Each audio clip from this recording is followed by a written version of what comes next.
Hello friends, नमस्कार। आपको बहुत बहुत स्वागत है आपके अपने यूट्यूब चैनल जीडीएस जी के क्लासेस में। साथियों, जैसा कि हमने बताया था कि SSC GD, CISF, constable, fireman और रेलवे के लिए जितने भी एग्जाम्स हैं सबके लिए प्रैक्टिस सेट आपको जीडीएस जी के क्लासेस के माध्यम से मिल जाएगा। तो ये 11 बजे का शेड्यूल आपका बनाया गया है एसएससी जीडी का, और सीआईएसएफ कांस्टेबल फायरमैन का दोपहर को 1 बजे। ये 2 शेड्यूल आपके लिए दिया गया है। बाकी असिस्टेंट लोको पायलट जो एएलपी है, इसके लिए शाम को 8 बजे ये बैच आपको दी जाएगी, और 7 बजे आपको दी जाएगी आरपीएफ एसआई कांस्टेबल की बैच। ठीक है, तो जो भी ज्वाइन करना चाहता है, हमारी टाइमिंग है। और जो भी क्वेश्चन सीरीज दिए जा रहे हैं पसंद आए तो लाइक कमेंट शेयर करिएगा और चैनल को सब्सक्राइब करिएगा। स्टार्ट करेंगे पहले क्वेश्चन से। साथियों, पहला क्वेश्चन है कि निम्नलिखित में से महाराजाधिराज की उपाधि धारण करने वाले प्रथम गुप्त सम्राट कौन थे? तो महाराजाधिराज की उपाधि धारण करने वाले अगर जो गुप्त सम्राट देखेंगे तो ये आपके चंद्रगुप्त प्रथम हो जाएंगे। ऑप्शन नंबर यहाँ पे आपका D is a right answer. ठीक है, कि चंद्रगुप्त प्रथम जो थे ये गुप्त वंश में सबसे पहले ऐसे सम्राट हुए जिन्होंने महाराजाधिराज की उपाधि धारण की थी। तो एसएससी जीडी के एग्जाम में ऐसे क्वेश्चन पूछे जाते हैं, ध्यान देंगे।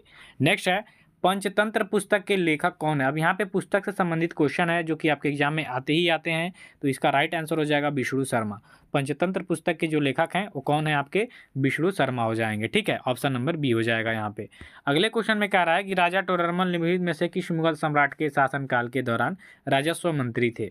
अब यहाँ पे राजा टोडरमल की बात हुई है, याद रखिएगा। राजा टोडरमल अकबर के 9 रत्नों में से एक थे, और जब अकबर का नाम आ ही गया है तो जाहिर सी बात है कि ये अकबर के शासनकाल से संबंधित होंगे, यानी कि अकबर के ही शासनकाल के दौरान ही राजस्व मंत्री थे।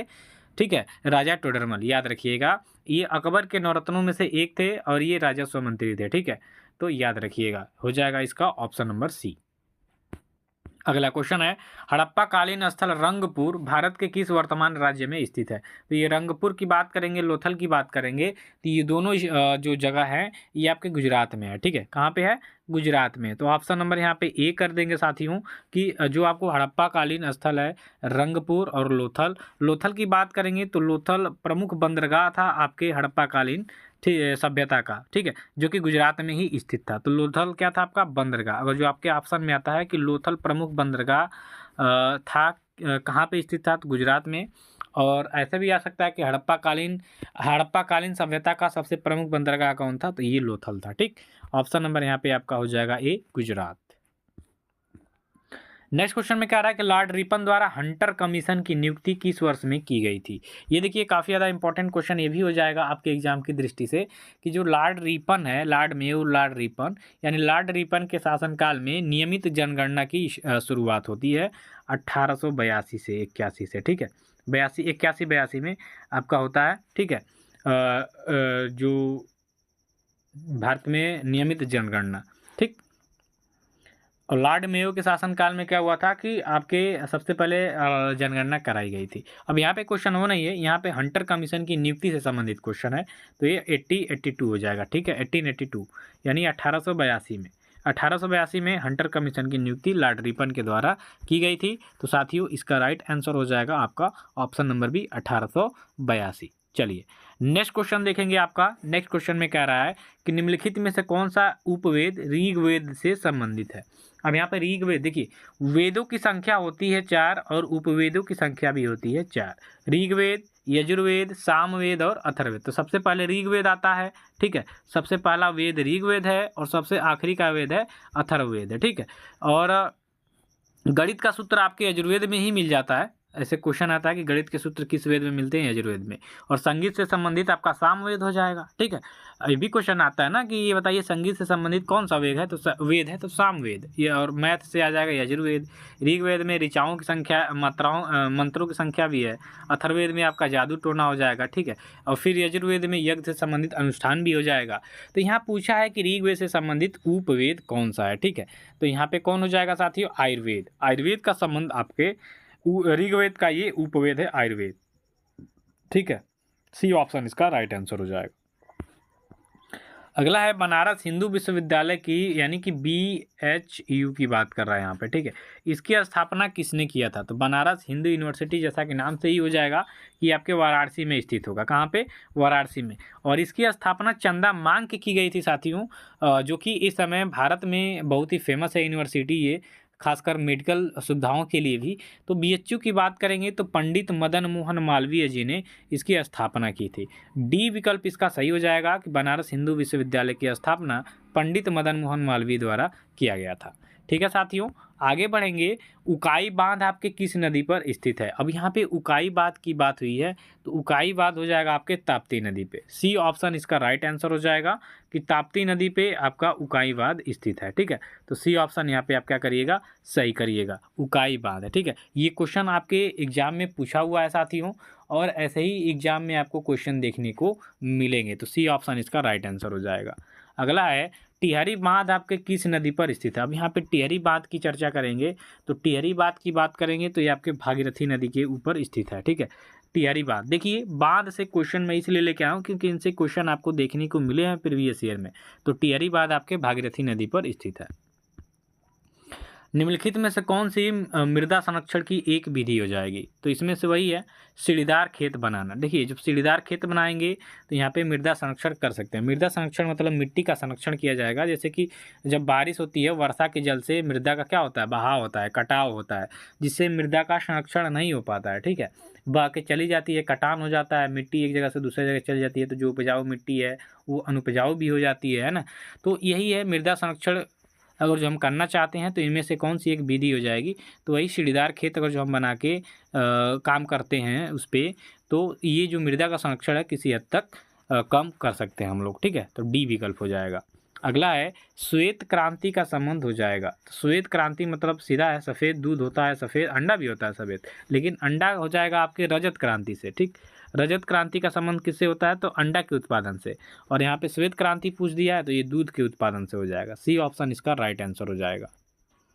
नेक्स्ट है, किस प्रकार की मिट्टी में पानी की अधिकतम मात्रा बनी रहती है? तो पानी की अधिकतम मात्रा बनी रहती है किसमें, किस मिट्टी में? तो ये आपका चिकनी मिट्टी हो जाएगा। बी ऑप्शन इसका राइट आंसर हो जाएगा। नेक्स्ट है, अरब सागर का कौन सा द्वीपीय देश भारत का पड़ोसी देश है? तो अरब सागर का द्वीपीय देश यहाँ पे पूछ दिया तो ये आपका मालदीव हो जाएगा। ए ऑप्शन यहाँ पे राइट आंसर हो जाएगा। नेक्स्ट है, निम्न में से किस भारतीय राज्य की सीमा नेपाल से नहीं लगती है? तो नेपाल से नहीं लगने वाला हो जाएगा यहाँ पे कौन सा? तो यहाँ पे हो जाएगा असम। ये नहीं लगता भैया। बाकी आपका उत्तर प्रदेश, उत्तराखंड और पश्चिम बंगाल, ये स्टेट जो है ये आपके नेपाल देश के साथ अपनी सीमा को साझा करते हैं, तो यहाँ पे असम नहीं होगा। अगला है, निम्न में से कौन सी शास्त्रीय नृत्य की एक शैली नहीं है? तो शास्त्रीय नृत्य इसमें से कौन नहीं हुआ? तो भैया कथक तो शास्त्रीय नृत्य ही है, कथकली भी है, ओडिसी भी है, लेकिन यहाँ पे कालबेलिया लोक नृत्य है जो कि राजस्थान से संबंधित है। ठीक है, याद रखिएगा, कालबेलिया समुदाय के द्वारा डांस किया जाता है। ठीक है, तो ये राजस्थान से संबंधित है और ये एक लोक नृत्य है, फॉल्क डांस है। ठीक है, क्लासिकल डांस नहीं है। क्लासिकल डांस आपके कथक हो जाएगा, कथकली हो जाएगा और ओडिसी हो जाएगा। अगले क्वेश्चन में है कि विश्व जनसंख्या दिवस किस तिथि को मनाया जाता है? तो ये आपका 11 जुलाई हो जाएगा, ऑप्शन नंबर बी। 11 जुलाई को आपका विश्व जनसंख्या दिवस मनाया जाता है। नेक्स्ट क्वेश्चन में कह रहा है कि भारतीय संविधान के किस अनुच्छेद के तहत राष्ट्रपति मृत्यु दंड को क्षमा कर सकता है? तो आर्टिकल 70 जो 2 हो जाएगा, 72, 76 में तो अटॉर्नी जनरल वाला हो जाएगा ना। तो भारतीय संविधान के किस अनुच्छेद के तहत राष्ट्रपति मृत्यु दंड को क्षमा कर सकते हैं? तो अनुच्छेद 72 हो जाएगा, आर्टिकल 72। नेक्स्ट है, भारत के संविधान में कितनी अनुसूचियों का उल्लेख किया गया? तो अनुसूचियों की संख्या देखेंगे अगर जो अभी वर्तमान में, तो वर्तमान में अनुसूचियों की संख्या हो जाएगी 12। ठीक है, 12 अनुसूचियाँ हो जाएंगी। ठीक, 12 अनुसूचियाँ हो जाएंगी और 22 क्या हो जाएगा आपका, भाग हो जाएगा। ठीक, तो 22 भाग और 12 क्या हो जाएगी, अनुसूचियाँ। याद रखिएगा, ये दो चीज़ याद रखिएगा। 6 मौलिक कर्तव्य हो जाएंगे। ठीक है, चलिए अगला है, भारतीय संविधान के निम्नलिखित में से किस अनुच्छेद के अनुसार देश के नागरिकों को प्राण एवं दैहिक स्वतंत्रता के संरक्षण का अधिकार प्राप्त है? इसको आप वेरी वेरी इंपॉर्टेंट करिएगा। प्राण एवं दैहिक स्वतंत्रता से संबंधित अनुच्छेद इसमें से क्या होगा? तो ये हो जाएगा आर्टिकल 21, यानी अनुच्छेद 21 में दिया गया है। ठीक है, चलिए अगला है, भारत के कितने राज्यों में द्विसदनीय विधानमंडल है? तो द्विसदनीय विधानमंडल आपके यानी कि उसमें विधान परिषद और विधानसभा तो 6 स्टेट में है। सबसे पहले तो बिहार, उत्तर प्रदेश यहाँ पे देख लेंगे, यूपी, फिर बिहार हो जाएगा, फिर महाराष्ट्र हो जाएगा। ठीक है, फिर आंध्र प्रदेश हो जाएगा। ठीक है, फिर आपका तेलंगाना हो जाएगा, आंध्र प्रदेश तेलंगाना हो जाएगा। ठीक है, एक शायद कर्नाटक है। ठीक है, तो ये हो जाएगा आपका 6। नेक्स्ट है, भारतीय संविधान सभा द्वारा राष्ट्रगान को निम्नलिखित में से किस वर्ष अपनाया गया था? तो राष्ट्रगान को कब अपनाया गया भैया? तो ये अपनाया गया था 1950 में, 1950 में। सी विकल्प कर दीजिएगा। अगला है, भारत में हरित क्रांति के दौरान खेती के आधुनिक तरीकों को आजमाने वाला पहला राज्य निम्न में से कौन सा था? तो ये आपका पंजाब, जो कि अभी भी शीर्ष बना हुआ है, ये बी हो जाएगा। अगला है, निम्नलिखित में से कौन सी खरीफ की फसल हो जाएगी? तो खरीफ की फसल इसमें से मूंगफली हो जाएगी, ये विकल्प करिएगा, ठीक है।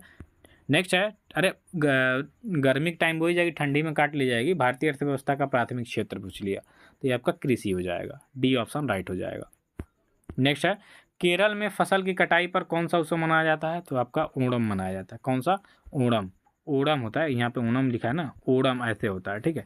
केरल में फसल की कटाई पे ये फसल से संबंधित त्यौहार है, तो सी ऑप्शन इसका राइट आंसर हो जाएगा।